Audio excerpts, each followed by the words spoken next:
Aku nak pesan sikit dekat pekerja-pekerja yang senior. Korang kalau ada staff baru masuk, kau ajar dia elok-elok and tunjuk cara elok-elok. Kan baru masuk, kau expect apa kalau semalam masuk hari ni boleh buat semua? Tak boleh macam tu. Kan baru lagi. Ni dia baru masuk, kau dah marah, kau dah herdik. Like lah.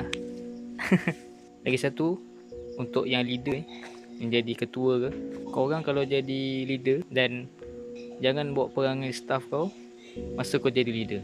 Tolong belajar cara jadi leader ataupun ketua yang betul. Okay? Masa kau staff lain, masa kau jadi leader lain. Okay?